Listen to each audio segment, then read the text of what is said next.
What's going on, guys? It's your boy John the Liquidator coming back with another video, and it looked like Kelsey Mitchell and Sophie Cunningham has spoken about the circus that the WNBA has turned into. Guys, for this one here, we got to go all the way up to Indy. Let's get it. Let's go.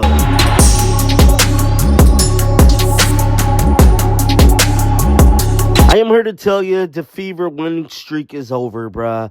They lost to the Los Angeles Sparks, and I told you guys that it was going to be a close game, come down to the wire, but ultimately the Indiana Fever could not figure out a way to get their transition defense in order, bruh.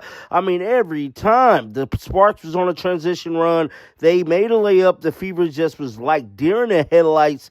I don't know what it is about the Sparks, but they just cannot figure them out. Now, the Fever did have a strong rally, and late in the fourth, Ori McDonald came through clutch. Kelsey Mitchell, I don't know what it is with her shooting from three. She just has not been consistent. Hopefully, she get it together, and at this point, it's time to move on and get ready for Seattle. Now, with all of that being said, we know we had another green machine hit the court yesterday, and I'm here to tell you that definitely made headlines. Kelsey Mitchell spoke about it, and Sophie Cunningham. Let's roll some of the footage.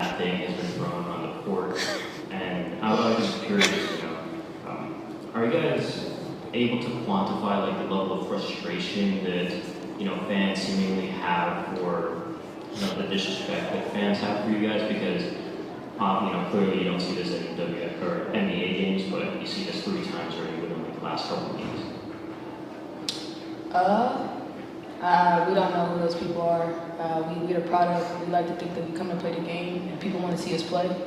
I think it's just that simple, man. We can't control everybody's actions.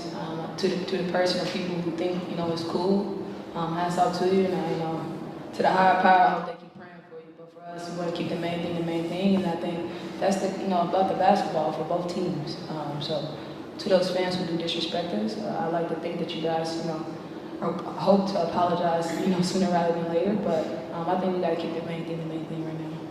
Now, that was Kelsey Mitchell speaking about the whole situation. Now, Sophie Cunningham did take to her Instagram late last night to speak about it. She said, "No way that thing actually hit me.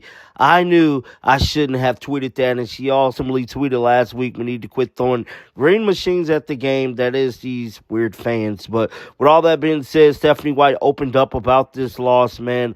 Overall, they tried in the fourth quarter.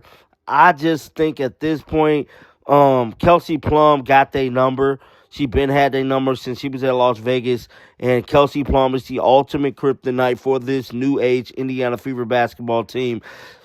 Stephanie White spoke to reporters. This is what she had to say. Let's roll the footage. Behind on defense, and the Sparks took advantage of our defense, and they got whatever they want on the defensive end. So. The speakers on. I can turn it. Yeah, you can turn it up just a little bit. I don't think we need the mic. You're good. Hey, Coach. Obviously, this was a disappointing loss, and you only got 2 points from your bench, but you guys still found ways to remain in the game. Just talk about what that says about the team and just kind of like the resiliency at play. Yeah, I'm proud of our group. We are a resilient group. We have been all season long, and we found ways to put ourselves in position for success no matter what. And we didn't have it in all areas tonight, but we gave ourselves a chance down the stretch. And I think it says a lot about this group and just how convicted they are, how much they pull for each other. We had some missed opportunities, but to be in the position to cut it to 4 with a little over a minute left, I feel like that says a lot about the fight that they have. You can just yell. It's Okay. And then this was for the players. Obviously, this is the 3rd time that thing has been thrown on the court.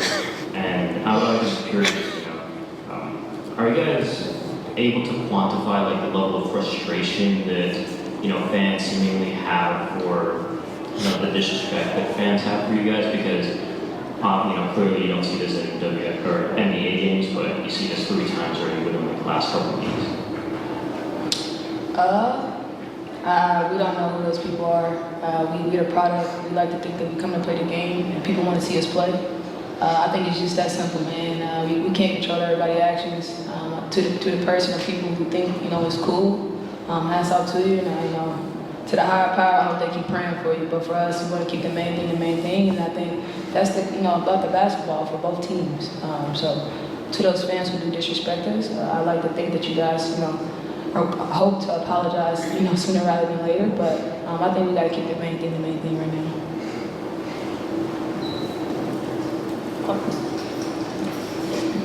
Yeah, kind of mentioned Steph, only 2 points off the bench tonight. Just what went wrong in not being able to get them kind of involved as they usually are? Yeah, I think, first and foremost, LA is a really good team. Their length causes problems for us. They did a really good job of trying to take away our main actions. I felt like we got good shots, and sometimes they don't fall. I think we were 1 for 11, off the bench. And oftentimes, when we can get people going, it's in transition, and we couldn't do that because we couldn't get stops. You can't get out of transition when you're consistently taking the ball to the net.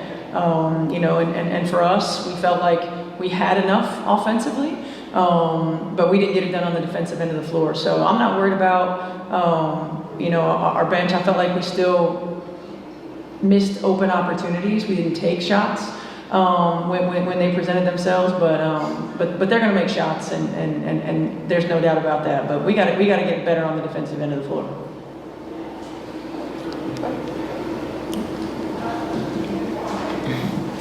Hi, Coach. I have 2 questions, one for you and one for them. I'll start for you. What is it meant to have these two kind of step up time after time? It's like no matter what happens, these 2 veterans are arguing their all, and I think like Kelsey 34 tonight. Thank you. Yeah, that's typical for you. How, especially filling in for the injuries that you have. It's been a blessing. I mean, certainly I think, when you put their careers, in perspective and what they've been able to do, it's been incredible. And, Kelsey has really put us on her back at times, and from a scoring standpoint, she gets into a rhythm, and we do a good job of finding her. And she does such a good job of getting to her spots and getting what she wants. And I thought her facilitating tonight was outstanding as well. And Tosh just does whatever we need. Every single day. It's like sometimes it's production. Like she's one of the best off-ball cutters in the league. Sometimes it's rebounding. Sometimes it's defense. Sometimes it's just leadership, right? Communication. And you can't quantify that and how important that is. She's won multiple championships. She's won a Defensive Player of the Year. And so to have somebody like that on your team who plays whatever role she needs for us to be successful night in and night out, it's been different every game. And to have her continue to step up and lead by example in that way, I think really, number one, says a lot about Tosh, but also says a lot about what she means to this team, because you can't duplicate that. And then for the players, you've had to, obviously change your game plan since Clark is out, and then she may come back, she may not. Has that made you a better team, having to kind of switch what you're doing a little bit? I like to think that it's made us who we are. We can't control what we can't control, but I think under our circumstances, we've had really great players step up in really big times. Soph, Lex, our entire bench, all the way to the core group that starts.